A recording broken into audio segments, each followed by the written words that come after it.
So, round 3.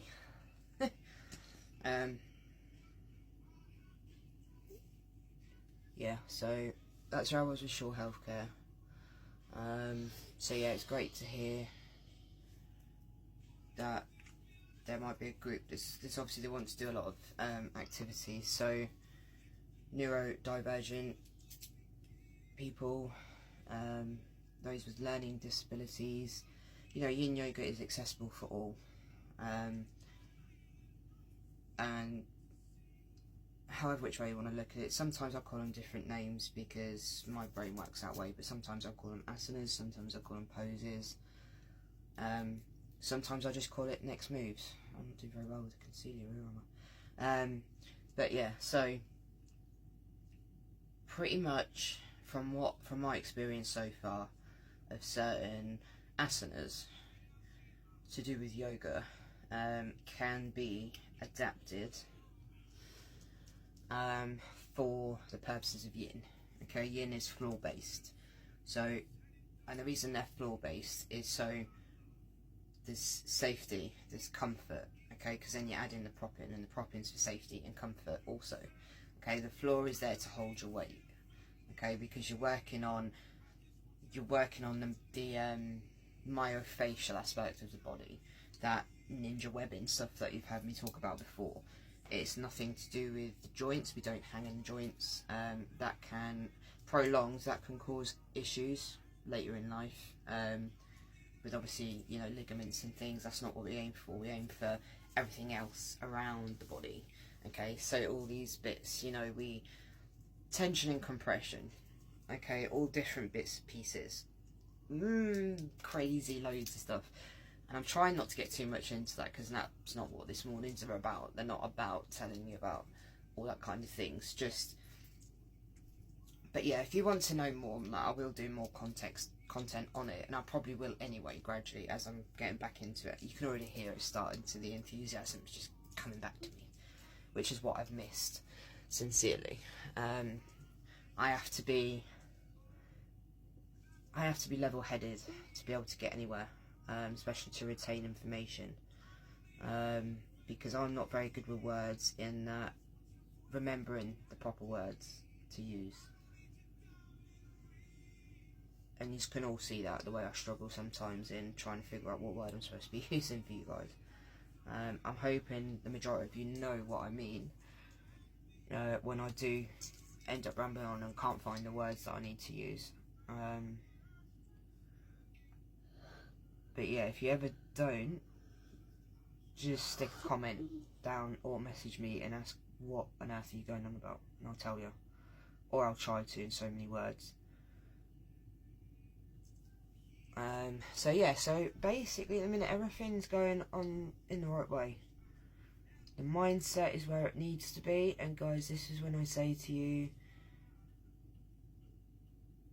all the time about positivity and gratitude and affirmations, because that's where it all starts. It's where it begins. You know, we are all self-healers, whether you want to believe it or not. There are enough sources out there that you can find the details from. I have quite a few people that I follow, and although some of it, you know, you can easily bypass and not listen to the bits that you don't want to listen to, but whereas it comes to the body,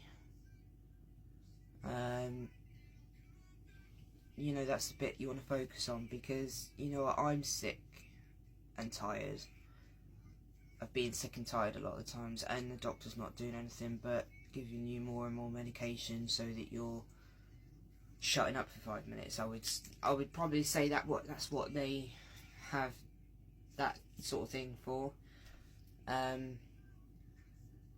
because you know what, I've not only got myself back up again and out the chair, but I've done so using less medication than what they had me on before. Yes, I do have a new one, the methocarbamol, but I'm taking one less Zapane 3 times a day. Okay, now Zapane I've been on for 4 years roughly, And I remember them telling my dad, you know, you've got to come off them because you've, sorry, trigger warning, you've OD'd on them.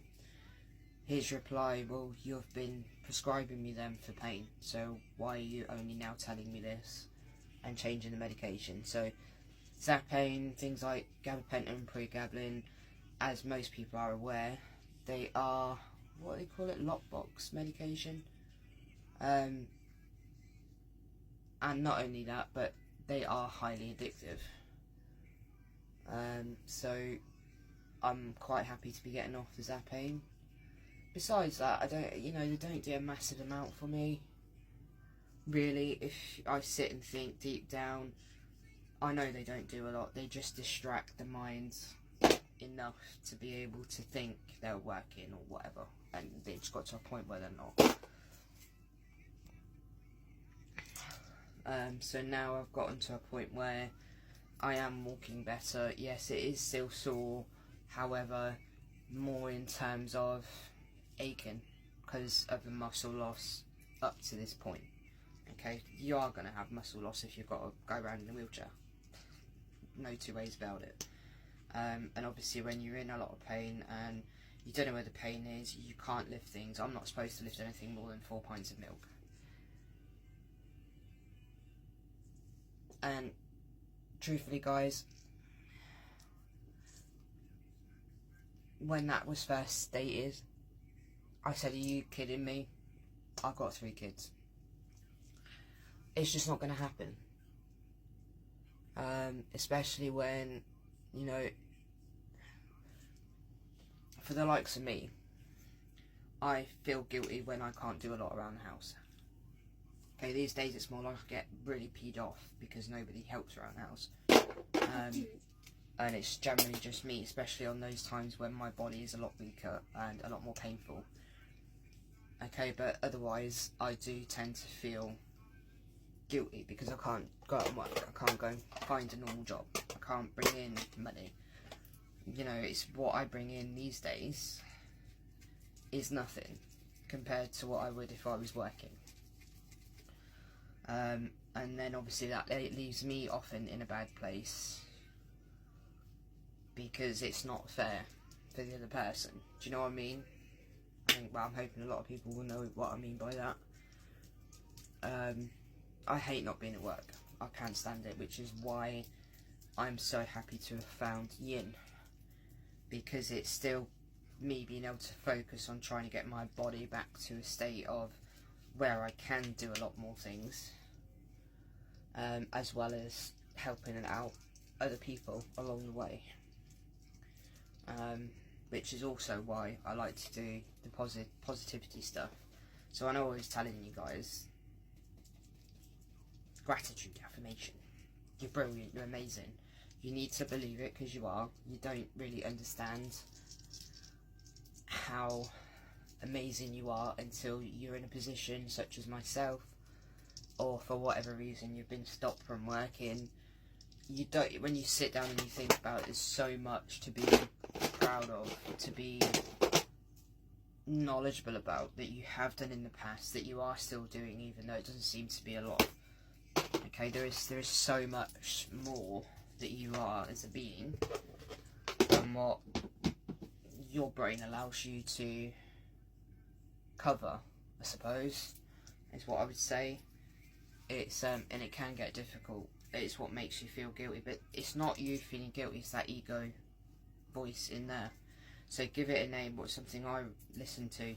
Give it a name.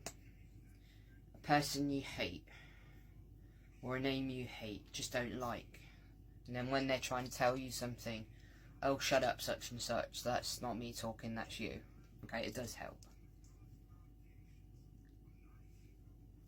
Okay, so, yeah. And this is almost the end of part 4 already. And I'm still not done. I'm still not through. Mom. I know. But yeah, so I am going to pause and have a break, get someone some breakfast, because she obviously can't do it herself. Get some more coffee. I know you're too lazy. And I will catch you guys in round 5.